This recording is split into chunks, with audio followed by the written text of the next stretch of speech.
Salut à tous, j'espère que vous allez bien, que vous passez une très belle journée, nuit, soirée, quel que soit le moment auquel vous regardez cette vidéo.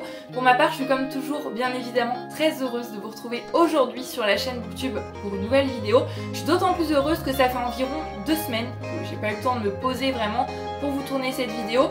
Soit j'ai pas eu le temps puisque au niveau de ma vie personnelle, professionnelle, il y a pas mal de choses qui sont sur les rails, il y a pas mal de choses qui vont changer. Je vous en reparlerai prochainement dans une vidéo TikTok puisque ça risque d'influencer fortement sur le rythme de parution des vidéos sur la chaîne et sur le type de vidéo aussi, puisqu'il est possible qu'il y ait un retour des vlogs, voilà. Je vous en dis pas plus, ça je le garde vraiment pour une prochaine vidéo et c'est très probablement la dernière vidéo que je vous tourne dans ce cadre-là, dans cet appartement-ci, pour mon plus grand bonheur. Et si j'ai pas tourné depuis 2 semaines, c'est aussi parce que niveau luminosité, c'était vraiment pas évident avec les différentes tempêtes successives qui sont venues, avec la grisaille, etc. Mais ça y est, on a vraiment l'impression que le printemps arrive, il s'installe, ça sent bon les fleurs, ça sent bon le soleil, ça fait du bien au moral. Pendant ces 2 semaines, j'ai quand même dévoré pas mal de livres, donc aujourd'hui je vous retrouve pour vous parler de tout ça dans une vidéo update lecture. Et on va commencer sans plus tarder. Je vous conseille avant tout d'aller vous faire un petit café, thé, chocolat chaud, si ça vous fait envie, si ça vous fait plaisir, puisque j'ai quand même 7 livres à vous présenter, donc on a pas mal de suites de sagas. Donc je pense que comme c'est les suites de sagas, je vais passer assez rapidement dessus pour éviter de vous spoiler. La vidéo devrait faire un petit peu moins de 30 minutes en tous les cas. Je vais faire le maximum pour, donc on va tout de suite arrêter cette introduction qui est déjà bien trop longue et commencer sans plus tarder en parlant du premier livre que j'ai lu depuis la dernière vidéo update lecture. J'ai pas fait vraiment de thématique ou quoi, je vais partir dans un ordre tout simplement chronologique. Et ce premier livre, c'est le tome 5 de Sauveur et Fils de Marie-Aude Murail, paru chez l'École des Loisirs. Sauveur et Fils, c'est une saga dont je vous ai parlé vraiment, je pense, un nombre incalculable de fois sur cette chaîne. C'est une saga que j'ai découverte l'année dernière, en 2019, et que j'aime d'un amour vraiment immense. Elle est génialissime. C'est une saga qui m'a fait découvrir aussi une nouvelle plume, une nouvelle autrice, Marie-Aude Murail, que je ne connaissais absolument pas, et dont je suis tombée vraiment amoureuse. Une autrice qui sait traiter de lourds sujets, de thématiques importantes, avec fluidité, avec délicatesse, avec humour. J'adore ce qu'elle fait, tout simplement. Et les 4 premiers tomes de la saga Sauveur et Fils avaient été des coups de cœur, donc bien sûr, quand j'ai vu que ce 5e tome était enfin disponible à la médiathèque, je n'ai pu que l'emprunter et une fois rentrée chez moi, me ruer dessus pour pouvoir partir à sa découverte. Et sans surprise, ça a encore une fois été un coup de cœur avec ce dernier tome qui fait que j'ai maintenant, en plus de ça, une saga à jour. Je peux donc m'autoriser à en commencer une nouvelle, ce qui est déjà chose faite, mais bon, ça, on en reparlera à la fin de la vidéo. Pour ceux qui ne savent pas de quoi parle Sauveur et Fils, on lui suit tout simplement la vie de Sauveur Saint-Yves, qui est originaire de la Martinique et qui est psychologue clinicien installé à Orléans. Il vit avec son fils Lazare, qui dans le premier tome a 6-7 ans, il me semble. La mère de Lazare et femme de Sauveur est décédée il y a quelques années maintenant. On y suit à la fois sa vie personnelle, leurs petites routines, les petites histoires de Lazare à l'école avec ses copains, mais aussi la vie professionnelle de Sauveur Saint-Yves. Et comme il est psychologue clinicien, on va bien évidemment suivre les différents entretiens, rendez-vous avec ses patients, et à travers ces patients on va aborder différentes thématiques, comme je vous disais, différents sujets. On va parler de harcèlement, on va parler de scarification, voilà, il y a vraiment un large panel de sujets qui sont abordés. Ces patients, on les suit du premier tome jusqu'au 5e tome pour certains, et à chaque tome il y en a des nouveaux qui arrivent, comme on suit leur évolution personnelle, leur évolution psychologique. C'est bien amené, c'est bien traité et c'est vraiment génial. C'est des personnages qu'on apprend à découvrir petit à petit, et au bout de 5 tomes quand même, mine de rien, on est bien attaché à eux. Et reprendre un tome de Sauveur et Fils, c'est un petit peu comme rentrer à la maison, comme retrouver des amis. Donc voilà, pas de surprise, j'ai tout autant aimé ce 5e tome que les précédents, même si je l'ai lu avec un petit peu plus de lenteur, puisque c'est le dernier tome paru. Je savais qu'en le terminant, il n'y a pas la suite pour le moment, va falloir patienter un petit peu. Mais comme je vous le disais, j'ai découvert une autrice que j'aime énormément. En plus de ça, une bibliographie qui est quand même déjà assez vaste, donc je sais que j'ai plein d'autres livres de cette autrice à découvrir en patientant jusqu'à la sortie de la saison 6. J'ai déjà super hâte de découvrir chacun d'entre eux. Pour en revenir au tome 5 de Sauveur et Fils, encore une fois, Marie-Aude Murail va ici traiter à travers ces personnages qui sont toujours aussi attachants de différents sujets d'actualité. On va notamment y parler un petit peu d'écologie, d'agriculture, de la situation des agriculteurs dans notre pays au jour d'aujourd'hui, et j'ai trouvé que c'était bien pensé, bien trouvé, bien amené comme d'habitude. Bien sûr, il y a encore tout un tas d'autres sujets sujets qui sont abordés dont je peux pas vous parler ici bien évidemment pour ne pas vous spoiler, mais c'était de l'humour, c'était de l'émotion, c'était un délice, c'était un petit bonbon, un régal, c'était juste génial. Après toutes ces émotions apportées par ce 5e tome, j'avais envie de quelque chose de plus léger mais tout en restant quand même dans de la littérature jeunesse et je me suis replongée dans un classique que j'avais vraiment envie de relire pendant qu'il faisait encore froid avec une bonne tasse de chocolat chaud, un classique plein de gourmandise puisqu'il s'agit de Charlie et la chocolaterie que j'ai lu en VO, donc Charlie and the Chocolate Factory de Roald Dahl, bien évidemment l'édition dans laquelle je l'ai lu. Il me semble que c'était chez Penguin, je pense qu'on n'a plus besoin maintenant de parler du résumé de Charlie et la chocolaterie, on y suit tout simplement le personnage de Charlie Bucket qui va avoir l'opportunité incroyable grâce à un ticket d'or de rentrer dans la fantastique chocolaterie de Monsieur Wonka, une chocolaterie qui était mystérieusement fermée depuis de nombreuses années, personne n'en entrait, personne n'en sortait, mais elle continuait quand même à tourner, elle continuait quand même à produire les gourmandises les plus délicieuses, les plus fantastiques, les plus incroyables possibles.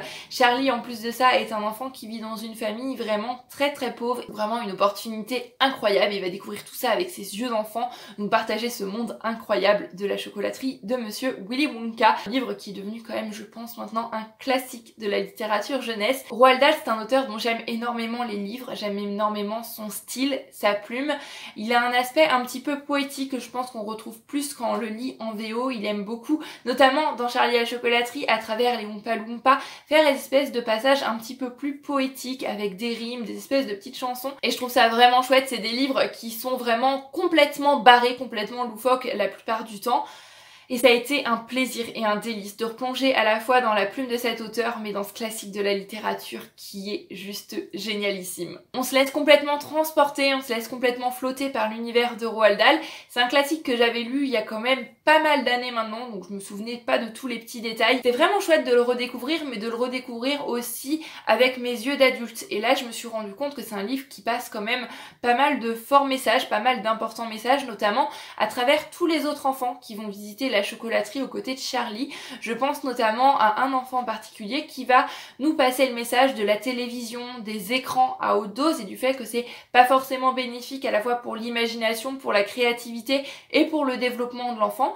Et ce livre, il a quand même été écrit il y a quelques années maintenant et je pense qu'à l'époque où il est sorti, c'était quand même une vision, quelque chose d'assez moderne et on se dit qu'au jour d'aujourd'hui, c'est un fait qui est toujours d'actualité, c'est un message qu'il est toujours important de passer et j'ai adoré ça. Je trouvais que c'était un livre qui est un peu un intemporel, un livre dans lequel quel que soit le moment, quelle que soit l'année à laquelle on le lit, on va toujours en retirer quelque chose. Il y aura toujours des messages qui seront d'actualité. Ça a été un bonheur bien évidemment, comme je vous le disais, de le lire en anglais. Vraiment, cette année 2020, c'est quelque chose sur lequel je veux vraiment faire un effort quand j'ai la possibilité de lire un livre dans sa langue originale, d'autant plus que comme j'ai déjà dit à plusieurs reprises, l'anglais je le parle couramment, c'est pas du tout un souci. Donc autant lire le livre dans sa langue originale quand j'en ai la possibilité, puisque même s'il y a des traductions qui sont très bien faites, il y a toujours des petites choses qui se perdent et quand je vois tout le travail qu'a fait Roald Dahl, les rimes, les jeux de mots, les choses comme ça, c'est pas forcément toujours des choses qu'on peut traduire comme il faut, c'est des choses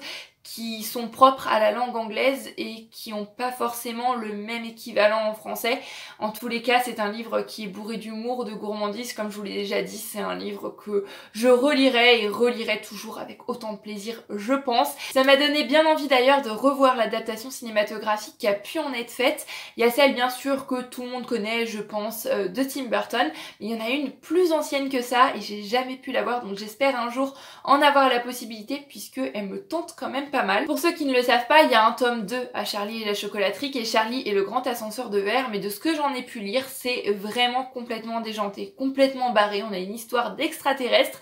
Il me semble que je ne l'ai jamais lu pour le moment et je pense que personnellement, je vais pas considérer Charlie et la chocolaterie comme une saga commencée, puisque pour moi, la fin de ce premier tome, la fin de Charlie et la chocolaterie, bah, elle suffit à elle-même et j'aime bien penser que c'est un livre tout seul comme ça. Ça me plaît, ça me suffit, je suis contente de l'avoir lu, c'était une très bonne lecture. Pour parler assez rapidement des personnages, j'aime beaucoup le personnage de Charlie, même si on sent vraiment, je trouve, que ce personnage, il est là pour représenter ce qui est bon, ce ce qui est bien. C'est lui un petit peu la morale de l'histoire, mais ce que j'aime bien, c'est un petit peu l'ambivalence parce que Charlie, c'est un enfant qui, au vu de sa situation, a dû grandir vraiment très très vite. Un enfant qui vit dans un monde où les adultes sont très préoccupés, un monde plein de soucis d'adultes, soucis de grands, desquels il devrait pas forcément avoir à s'inquiéter à son âge.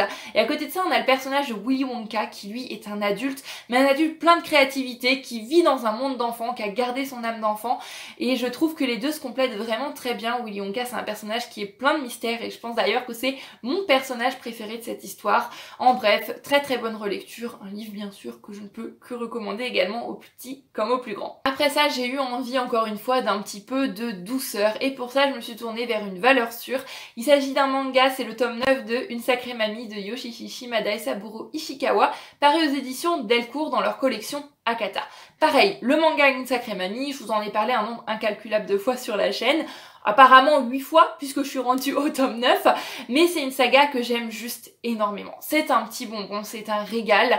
Cette saga, elle est inspirée d'une histoire vraie, l'histoire de l'auteur, il me semble, Yoshishi Shimada. On y suit le personnage de Akihiro, qui est un jeune enfant de 8-9 ans, il me semble. Il habite avec sa mère à Hiroshima, il a un frère également. Malheureusement, on est dans les années 50-60 et c'est assez difficile pour sa mère seule d'élever ses deux enfants.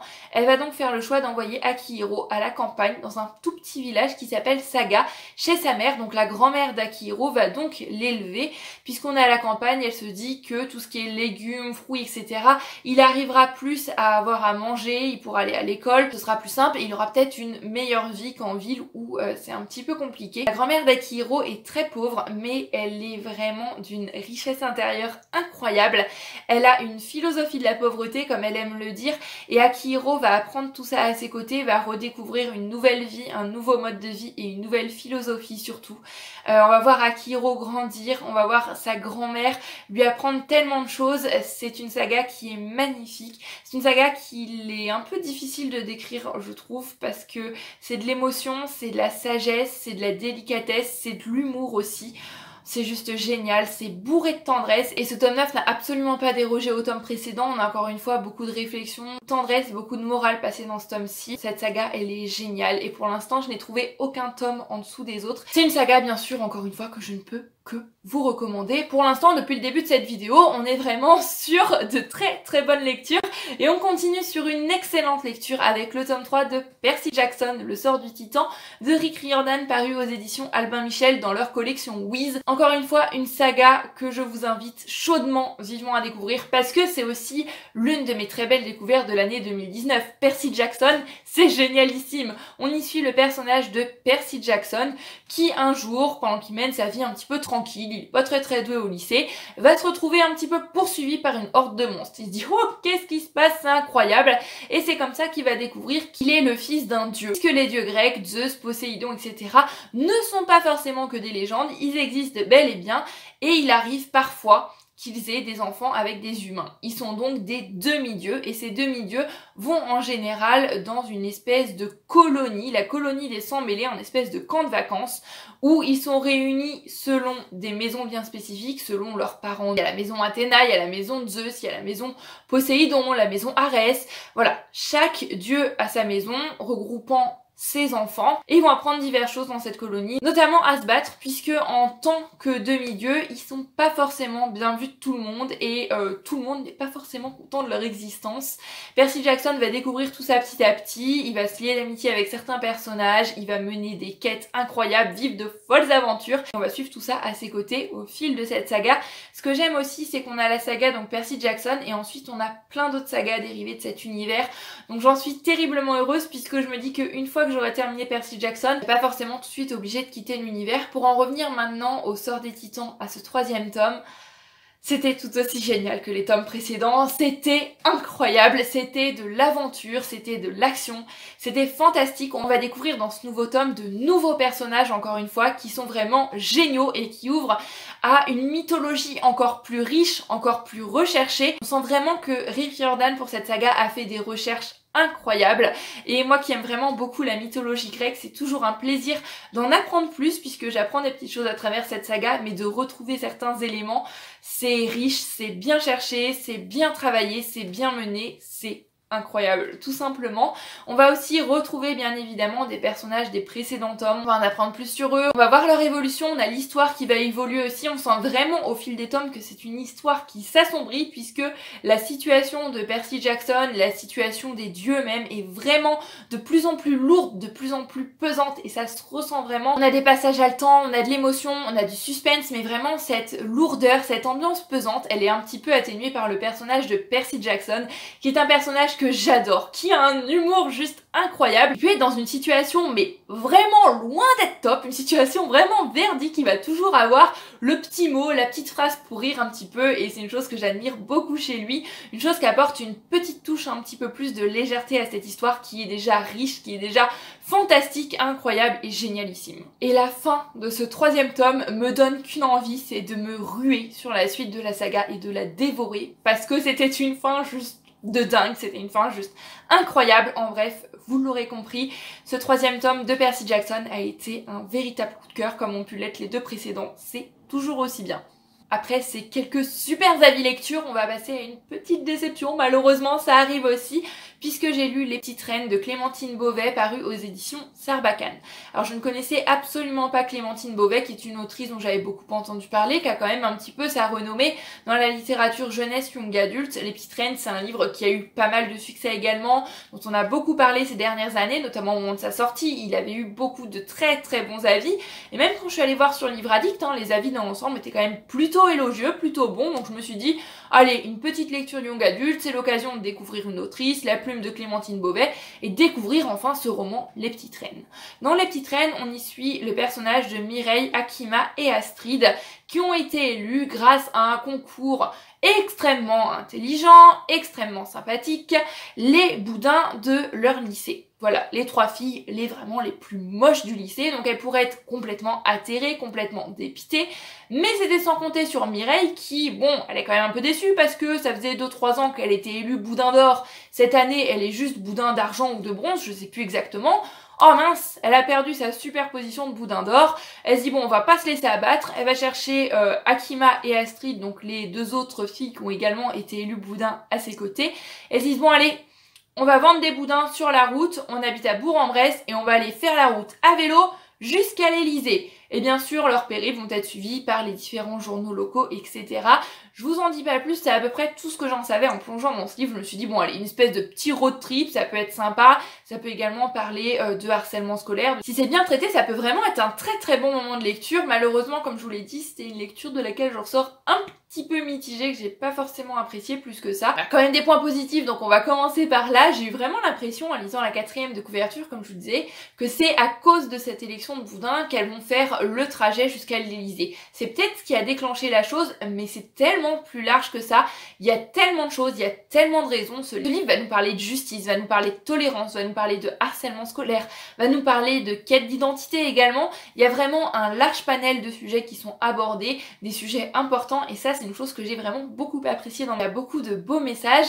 Malheureusement, j'ai trouvé que ça restait dans l'ensemble assez en surface, qu'il n'y a rien qui était vraiment creusé, qui était vraiment approfondi, et que c'était un petit peu dommage. Pour en venir au personnage maintenant, là aussi ça a un petit peu coincé, puisque le personnage principal, celui dont on a le point de vue, c'est le personnage de Mireille. Et je me suis pas attachée à elle, je pense que j'ai eu un réel blocage, je l'ai trouvée agaçante au possible, je l'ai trouvée égoïste, égocentrique, et par moments je l'ai même trouvée limite odieuse. Avec Astrid, avec Akima, avec différents autres personnages qu'elle peut rencontrer. J'ai pas forcément apprécié ces différentes piques, ces différentes petites remarques que j'ai trouvées parfois juste méchantes et blessantes. J'ai pas forcément vu d'intérêt, et pour moi la fin de ce livre, elle est vraiment retombée comme un soufflet. On a tout ce voyage, tout ce road trip, que ça j'ai trouvé assez sympa, jusqu'à l'Elysée. Donc on se dit, à partir du moment où elles vont arriver à leur destination finale, où elles vont arriver à l'Elysée, là waouh, on y est, fin du livre, explosion, un tas de trucs vont se passer, ça va être incroyable.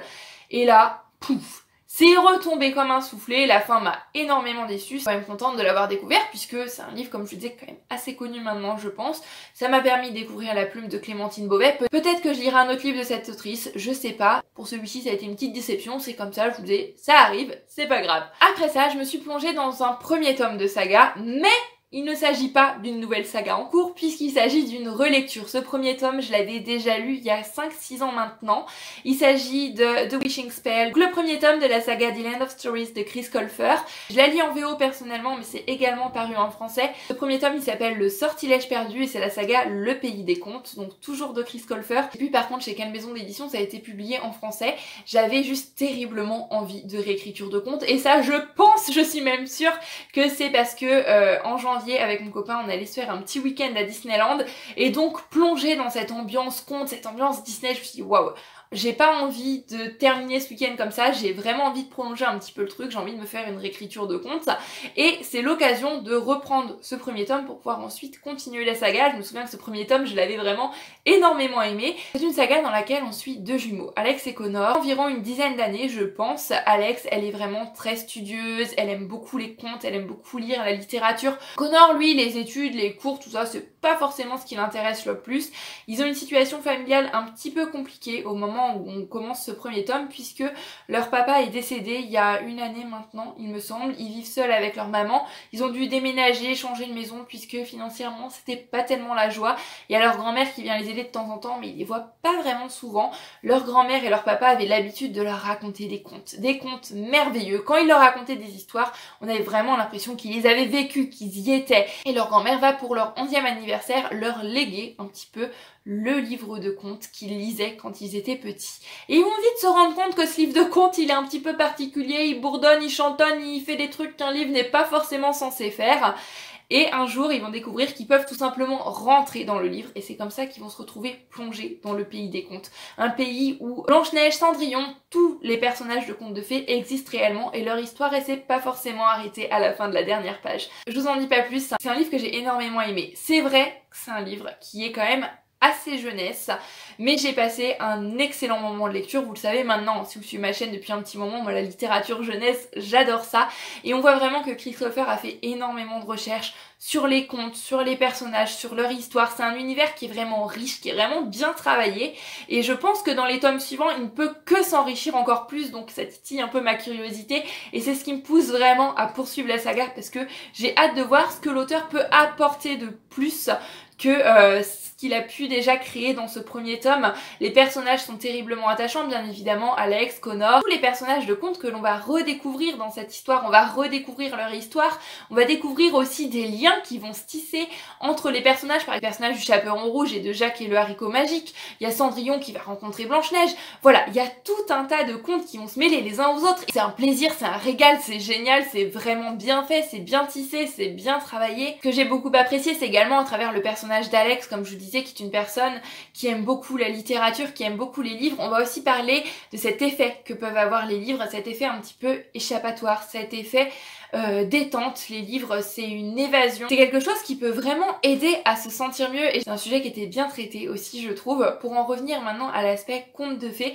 on va avoir les contes vraiment classiques, mais on va aussi revenir sur l'histoire de la méchante belle-mère de Blanche-Neige et j'ai trouvé que là, c'était vraiment bien pensé. Je ne sais pas personnellement si l'histoire dont parle Chris Colfer dans ce livre est la véritable histoire de la méchante belle-mère de Blanche-Neige, ou alors si c'est lui qui a inventé tout ça, mais c'était vraiment génial, vraiment bien pensé et j'ai beaucoup apprécié l'idée. Mais globalement, ça a été un très très bon premier tome. La fin de ce premier tome peut, je pense, complètement se satisfaire à elle-même, donc si vous n'avez pas forcément envie de continuer la saga, vous pouvez simplement lire ce livre aussi, mais pour ma part, personnellement, je vous l'ai déjà dit, je vais continuer et avec grand plaisir. Ça y est, on y est enfin, on est rendu au dernier livre de cette vidéo, il s'agit d'un policier. Comme je vous l'ai dit en début de vidéo, j'ai terminé la saga Sauveur et Fils, enfin en tout cas je suis à jour, donc je m'étais dit une saga terminée, j'ai le droit d'en commencer une nouvelle. Ma Bretagne me manquait un petit peu, il faisait froid, sombre, j'avais envie de roman policier et je me suis dit qu'est-ce que ce serait sympa de me lancer dans la saga Marie Lester, écrit par Jean Fayet et paru aux éditions du Palémon. C'est comme ça que je suis partie à la découverte du premier tome, Les Brunes de Lanester. Alors il faut savoir que la saga Marie Lester, c'est une saga qui comporte plus de 50 tomes. Donc voilà, je sais pas franchement dans quoi je me suis embarquée. Après, les tomes sont un petit peu indépendants les uns des autres, même si personnellement j'ai fait le choix de les lire dans l'ordre, puisque quand je commence quelque chose, quand je commence une saga, voilà, j'ai vraiment envie de faire les choses dans un ordre logique, puis même après, pour m'y retrouver dans ce que j'ai lu, ce que j'ai pas lu, je pense que ça va être plus simple. Mais là, c'est une saga qui va me tenir un bon petit moment, je pense. C'est une saga qui est pas franchement très connue, mais pour ma part, c'est une saga que je connais depuis de longues années maintenant, puisque ma tante, ma grand-mère, un petit peu tout le monde dans ma famille a lu cette saga. C'est une saga qu'on se prête volontiers. Ma grand-mère a presque tous les tomes, je pense. Dans cette saga, on y suit en tous les cas dans ce premier tome l'inspectrice stagiaire Marie Lester. On est dans les années 80-90 et elle va être envoyée en stage dans le commissariat de Lorient. En parallèle du commissariat de Lorient, elle va également travailler dans un plus petit commissariat d'un plus petit village, celui de Lanester. On est donc plongé dans la Bretagne, l'ambiance, la brume, les descriptions. J'avais l'impression de retrouver ma Bretagne, comme je vous disais, de partir un petit peu en vacances. Ça m'a fait du bien, mais bon, des vacances un petit peu sombres quand même, hein, puisque vous vous doutez bien, on est sur un roman policier. Il va se passer des choses pas forcément très chouettes, il va bien évidemment y avoir des meurtres, et Marie Lester va décider de mener l'enquête. Une enquête qui va être loin d'être facilitée, puisque elle est stagiaire, d'une part, son supérieur hiérarchique est un homme qui s'appelle Amadeo, qui lui est d'origine corse et s'est retrouvé un petit peu propulsé comme ça en pleine Bretagne, avec la pluie, la bruine, loin de son soleil, et c'est surtout un homme bien macho, qui a beaucoup de mal à digérer qu'une femme puisse avoir sa place dans la police. Et heureusement, Marie Lester est une femme qui a du punch, est une femme qui ose dire ce qu'elle pense, et elle va essayer de se faire sa place, essayer de s'imposer dans ce commissariat qui est quand même fortement masculin. Le livre, il a un aspect un petit peu vintage, un petit peu vieilli, puisque comme je vous le disais, bien évidemment, on est dans les années 90, donc pas de téléphone portable, on doit aller dans le petit bar du coin pour appeler les gendarmes, pour appeler quelqu'un. En plus de ça, on va souvent parler en francs. Il y a plein de petites références, plein de petites choses comme ça qui moi m'ont complètement plongée dans ces années-là, dans cette atmosphère, et ça c'était vraiment chouette, vraiment sympa. Le personnage de Marie Lester, comme je vous disais, j'ai tout de suite beaucoup aimé, je me suis tout de suite attachée à elle, j'adore tout simplement et j'ai hâte de suivre l'évolution de sa carrière, les différentes enquêtes qu'elle va pouvoir mener, puisque sur 50 tomes, Marie Lester et moi on va se côtoyer pendant pas mal de temps. Dans cette enquête, on a l'ambiance aussi petit village, c'est vraiment une enquête qui est bien menée avec suspense, rebondissement.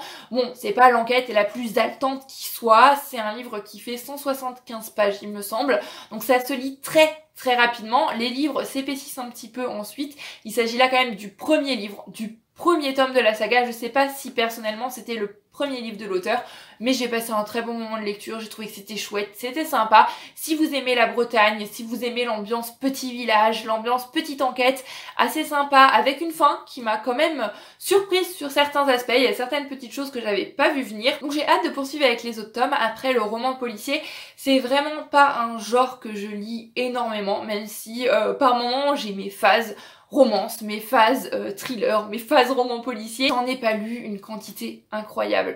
Donc ça me gêne pas, mais peut-être que si vous avez l'habitude de lire ce genre de roman, que si vous avez l'habitude d'en lire beaucoup, vous trouverez les ficelles un petit peu grossières, vous verrez peut-être la fin venir, vous trouverez peut-être pas ça forcément incroyable. Personnellement, ça a été un bon moment de lecture, c'est peut-être pas le roman de l'année, c'est peut-être pas le roman du siècle, mais c'était chouette et je suis contente de continuer la saga. Puis je me dis que en ayant commencé par le premier tome, petit à petit, Marie Lester va prendre de l'assurance, va évoluer, les enquêtes vont s'affiner également, et puis la saga, elle ne peut que se bonifier par la suite. Voilà, ça y est, c'en est tout. J'espère que cette vidéo n'aura pas été trop longue. Dans tous les cas, ça y est, maintenant, très prochainement, je vais vraiment pouvoir reprendre la chaîne en main. Vidéo plus régulière aussi, donc j'ai vraiment super hâte. Cette vidéo est déjà assez longue, donc je pense qu'on va s'arrêter sans plus tarder. Comme d'habitude, bien évidemment, si vous avez lu l'un de ces livres, si vous avez envie de lire l'un de ces livres, n'hésitez pas à laisser un petit commentaire, c'est toujours un plaisir d'aller discuter avec vous par ici. Pour ma part, en attendant la prochaine vidéo, je vous fais à tous plein de bisous